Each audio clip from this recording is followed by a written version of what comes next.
Bismillahirrahmanirrahim. Assalamualaikum warahmatullahi wabarakatuh. Alhamdulillah, bersyukur kita kepada Allah Subhanahu wa Ta'ala, karena pada kesempatan ini kita masih berjumpa, kita masih bisa belajar walaupun masih dalam jarak jauh. Pada pertemuan ini kita akan membahas pelajaran kita yang baru, yaitu tentang mengenal Allah melalui Asmaul Husna. Untuk itu anak-anak buka buku cetak kita halaman 13 sampai halaman 15 tentang materi Asmaul Husna. Adapun tujuan pembelajaran kita pada hari ini yaitu agar anak-anak bisa meyakini bahwa Allah itu Maha mematikan, Maha menghidupkan, Maha mandiri, dan Maha Esa. Sebelum kita mulai pelajaran kita, marilah kita baca dulu basmalah. Bismillahirrahmanirrahim. Baik anak-anak, kita bahas Asmaul Husna dulu satu persatu. Pada kesempatan ini, kita hanya membahas Asmaul Husna 4 saja, yaitu Al-Mumit, Al-Hayyu, Al-Qayyum, dan Al-Ahad. Asmaul Husna artinya nama-nama Allah yang baik dan indah. Siapa tahu berapa jumlah Asmaul Husna yang kita ketahui? Ya, jumlahnya 99.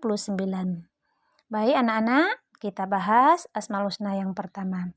Al-Mumit. Al-Mumit artinya yang maha mematikan. Di sini Al-Mumit berarti Allah berkuasa untuk mematikan semua yang diciptakannya. Kematian setiap makhluk adalah kehendak Allah Subhanahu wa Ta'ala. Sebagaimana Allah berfirman di dalam surat Ali Imran ayat 185. Setiap yang bernyawa pasti akan mati. Jadi segala yang hidup di dunia ini akan mengalami kematian. Setiap benda yang ada di alam semesta juga akan mengalami kehancuran. Semua itu terjadi karena Allah memiliki Asmaul Husna Al-Mumit. Apa bukti Allah bersifat Al-Mumit? Coba anak-anak lihat di sekitar kita. Barangkali kita mendengar berita tentang kematian seseorang yang mungkin tetangga kita meninggal dunia. Padahal kemarin masih sehat saja. Kemudian kita juga mendengar bayi yang baru lahir meninggal.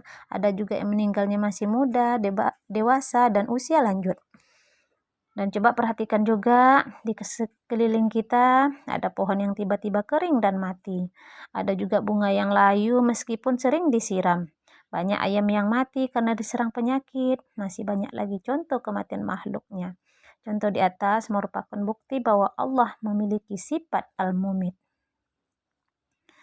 Selanjutnya, Al-Hayyu. Al-Hayyu artinya yang maha hidup. Allah memiliki sifat Al-Hayyu berarti maha hidup. Kehidupan Allah kekal dan tidak akan pernah berakhir. Hal ini berbeda dengan kehidupan makhluknya yang pasti berakhir. Bukti Allah bersifat Al-Hayyu, perhatikan anak-anak pergantian siang dan malam. Bagaimana matahari dan bulan bergantian terbit dan terbenam. Peristiwa itu terjadi setiap hari. Tidak pernah berubah dan selalu terjadi sesuai dengan waktunya. Matahari selalu terbit di pagi hari dan terbenam di sore hari. Bulan pun selalu muncul di malam hari. Tidak pernah tertukar. Hanya Allah lah yang bisa mengatur semua itu. Selanjutnya, Al-Qayyum. Al-Qayyum artinya Allah berdiri sendiri atau mandiri. Artinya Allah bersifat Al-Qayyum berarti Allah zat yang maha mandiri, tidak bergantung kepada makhluknya. Kemandirian Allah merupakan wujud keagungan dan kekuasaannya. Allah menciptakan sesuatu sendiri, mengatur sendiri, serta menghidupkan dan mematikan sendiri tanpa campur tangan siapapun. Bukti Allah bersifat Al-Qayyum adalah anak-anak lihatlah betapa luasnya alam semesta kita ini. Ada gunung, ada lautan, ada danau, dan lain sebagainya. Semua itu penciptanya hanya satu, yaitu Allah Subhanahu wa Ta'ala. Selanjutnya, Al-Ahad. Al-Ahad artinya yang Maha Esa. Esa artinya satu, artinya Allah tidak ada Tuhan yang wajib disembah kecuali Allah. Hanya Allah lah yang berhak kita sembah. Sebagaimana telah disebutkan dalam Al-Quran surah Al-Ikhlas ayat 1-4. Kita baca ya. Bismillahirrahmanirrahim. Qul huwallahu ahad, Allahus samad, lam yalid wa lam yulad wa lam yakul lahu kufuwan ahad. Katakanlah, dialah Allah yang Maha Esa. Allah tempat meminta segala sesuatu. Allah tidak beranak dan tidak pula diperanakkan. Dan tidak ada sesuatu pun yang setara dengan Dia. Surat Al-Ikhlas di atas menjelaskan tentang sifat Allah yang dimiliki Allah. Keesaan Allah berarti Allah menjadi satu-satu tempatnya bergantung semua makhluk di muka bumi ini. Bukti Allah bersifat Al-Ahad. Tahukah kamu bagaimana peredaran sistem tata surya kita? Matahari menjadi pusat peredaran planet. Bumi beredar mengelilingi matahari sehingga terjadilah siang dan malam. Bulan berputar mengelilingi bumi sehingga terjadi dasar perhitungan tahun Hijriah.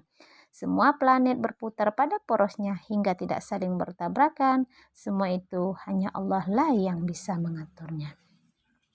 Selanjutnya, akhlak terpuji apa yang bisa kita ambil dari Al-Mumit? Yang pertama, karena kematian ini tidak mengenal waktu dan tempat. Untuk itu kita harus bisa mempersiapkan diri. Yang pertama, rajin sholat, rajin mengaji, rajin belajar membaca Al-Quran dan patuh kepada orang tua. Serta menjauhi larangan Allah seperti durhaka, malas sholat, malas ibadah, melawan kepada orang tua, mencuri, berbohong, dan lain sebagainya. Selanjutnya, akhlak terpuji yang kita ambil dari Al-Hayyu, yaitu Al-Hayyu artinya yang maha hidup. Kita bersyukur kepada Allah atas kehidupan yang Allah berikan kepada kita. Untuk itu kita harus selalu menjaga kebersihan badan agar tetap sehat, menjaga makan, selalu makanan bergizi supaya badan kita sehat. Kemudian kita juga bisa membantu orang lain yang membutuhkan kita. Selanjutnya, Al-Qayyum. Al-Qayyum artinya yang maha berdiri mandiri. Artinya Allah mengajarkan kita supaya kita tidak tergantung kepada orang lain. Kita bisa merapikan tempat tidur sendiri, menyiapkan pakaian seragam sekolah sendiri, mengambil sarapan sendiri, dan lain sebagainya. Yang terakhir yaitu Al-Ahad yang artinya yang Maha Esa. Esa artinya satu. Di sini kita juga diajarkan untuk selalu hidup mandiri. Contohnya kita mandi sendiri, berpakaian sendiri, mengerjakan PR sendiri, menyusun dan merapikan buku pelajaran di rumah dan sekolah sendiri. Untuk itu, anak-anak untuk selalu bisa bersikap terpuji baik di rumah maupun di sekolah. Itulah materi kita pada pagi hari ini, yaitu tentang Asmaul Husna, Al-Mumit, Al-Hayyu, Al-Qayyum. Mudah-mudahan anak-anak bisa paham dengan materi yang sudah Ibu ajarkan. Untuk pertemuan hari ini Ibu cukupkan dulu sampai di sini. Kita tutup dengan baca hamdalah. Alhamdulillahirrabbilalamin. Tetap semangat belajar, tetap jaga kesehatan. Wassalamualaikum warahmatullahi wabarakatuh.